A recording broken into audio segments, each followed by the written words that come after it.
ఆయన బిడ్డలుగా స్వీకరించడానికి ఆయన ఈ భూలోకంలోనికి 2025 సంవత్సరాల క్రితం వచ్చాడు. ఎవరినైనా సరే దేవుడిగా అంగీకరించడానికి మనం కొన్ని విషయాలను ఆలోచించాలి. ఉదాహరణకి డాక్టర్ అనుకోండి, డాక్టర్ అంటే చదువుకున్నాడా లేదా అని చూస్తాం, వైద్యం చేయగలడా లేదా అని చూస్తాం. ఆయన వైద్యం చేశాక మాకు జబ్బులు తీరుతున్నాయా, నయమవుతున్నాయా లేదా అన్నది చూస్తాం. అలాగే దేవుడు అయినటువంటి వ్యక్తి ఏ రకాలుగా ఉండాలి అన్నది మనం ఆలోచిస్తుంటే మొట్టమొదటిగా ఆయన పరిశుద్ధుడై ఉండాలి. ఈ లోకపరమైన ఆశల్లోనికి లోనైన వాడై ఉండకూడదు. ఈ లోకపరంగా ఉన్నటువంటి ఏ రకమైనటువంటి వాటిలోనైనా ఆయన ఇరుక్కొని ఉండకూడదు. వాటి కోసం ఆయన వచ్చిన వాడై ఉండకూడదు. ఎందుకంటే ఈ లోకాన్ని సృష్టించింది ఆయనే, ఈ లోకాన్ని చేసింది ఆయనే. ఇవన్నీ ఆయనకెందుకు? ఆయన సృష్టించిన ఆయనకి అవేవి అవసరం లేదు.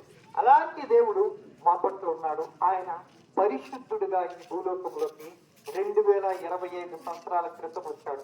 ఇదేంటయ్యా మీరు అంత క్లియర్ గా డేట్తో పాటు 2025 సంవత్సరాల క్రితం ఎలా వచ్చారని చెప్తున్నారు అంటే, రుజువు ఉంది యేసు ప్రభు వారి భూలోకంలోనికి వచ్చారు అని. క్రీస్తు శకం క్రీస్తు పూర్వం మనం క్యాలెండర్ లో తిరిగేసి రాసుకున్నా ఈ రోజుల్లో మనం ఎప్పుడు పుట్టామో డేట్ ఆఫ్ బర్త్ మన పుట్టుకకు బైబిల్లో అదే మాట ఉనికి కలిగి ఉన్నాము అని వాక్యం తెలియజేస్తుంది. దేవుని యందు మనం ఉనికి కలిగి ఉన్నాము అంటే ఆయన మన పట్ల చేసినటువంటి క్రమానికి ఉనికి కలిగి ఉన్నాము. సాక్షులుగా మేమందరము ఉన్నాము.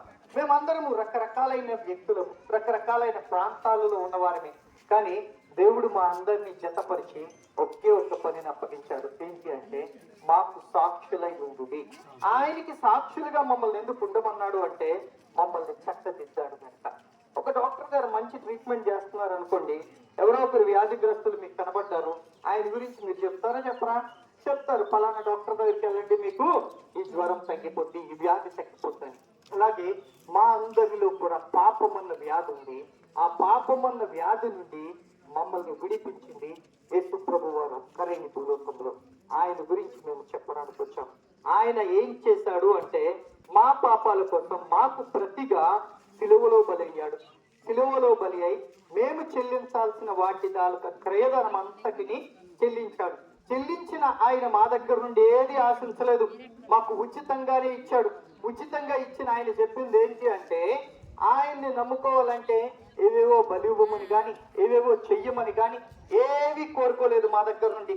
మీ దగ్గర నుండి కూడా ఏమి ఆయన కోరుకోడు. ఆయన తెలియజేసిన మాట ఒక్కటే, ఏమన్నాడు అంటే నోటితో ప్రభువును ఒప్పుకొని హృదయంలోకి ఆయనని స్వీకరించమన్నాడు. ప్రభువా నా పాపాల కోసం నేను భూలోకంలోకి వచ్చావు అని, నీవు నా పాపాలను క్షమించగలవు అని స్వీకరిస్తే చాలు, పాపము నుండి రక్షింపబడుదువు అని ఆయన తెలియజేశాడు. పాపం అన్నది చాలా రకమైనటువంటి వ్యాధి. ఆ వ్యాధి ఎంతటిది అంటే మనం చనిపోయిన తరువాత బైబిల్లో వాక్యము చెప్తుంది, అలాగే మిగిలిన గ్రంథాలు కూడా తెలియజేస్తున్నాయి. ఏంటి అంటే ఎవరైనా చనిపోయారు అనుకోండి, చనిపోయిన తర్వాత జరిగే క్రియ ఏంటి అంటే తీర్పు తీర్చబడతారు. తీర్చబడిన తర్వాత పుణ్యం చేస్తే స్వర్గానికి వెళ్తారు, పాపం చేస్తే నరకానికి వెళ్తారు. ఆ విషయం అయితే మనందరికీ రూఢీపరచబడింది. కానీ పాపము నుండి ఎలా విడిపింపబడాలో మనం ఎప్పుడు పాపము నుండి విడిపించడానికి రక్షకుడిగా ఈ భూలోకంలోనికి పరిశుద్ధుడిగా వచ్చినటువంటి ఏకైక వ్యక్తి యేసు ప్రభువారు. ఆయన ద్వారా మాత్రమే రక్షణ ఉంది, కానీ ఆయన లేకుండా రక్షణ లేదు అని మేమందరం కూడా దేవుణ్ణి నమ్ముకొని ఆయన గురించి సాక్ష్యం ఇవ్వడానికి వచ్చాం. మీ ప్రాంతంలో కూడా సువార్త చేస్తున్నా లేదా మందిరం దగ్గరలో ఉన్న మందిరానికి వెళ్ళండి. మందిరానికి వెళ్ళి విపులంగా మీకు ఏ డౌట్స్ ఉన్నా సరే తెలుసుకుని దేవుని యందు భయభక్తులు కలిగి లింగాల వలస గ్రామంలో ఉంటున్నటువంటి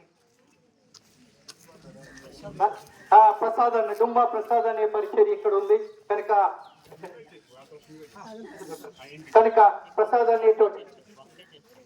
ప్రసాదాన్ని మీకు ఎక్కడ ఆరాధన జరుగుతుందో తెలియజేస్తారు. ప్రియులారా, మరి ప్రతి ఆదివారం మీ అందరికీ కూడా తెలుసు, మరి 3 గంటల నుండి 5 గంటల వరకు మన చర్చల ఆదివారం పరిచర్య జరుగుతుంది. మీకు ఎలాంటి డౌట్స్ ఉన్నా, మరి ఏ ప్రార్థన అవసరం ఉన్నా ఎవరికైనా ప్రార్థన అవసరతలు అంటే బాగలేకపోయినా, అనారోగ్యంగా ఉన్నా లేదా ఏ రకమైనటువంటివి ఉన్నా సరే మీరు మందిరానికి వెళ్ళొచ్చు. మందిరానికి వెళ్తే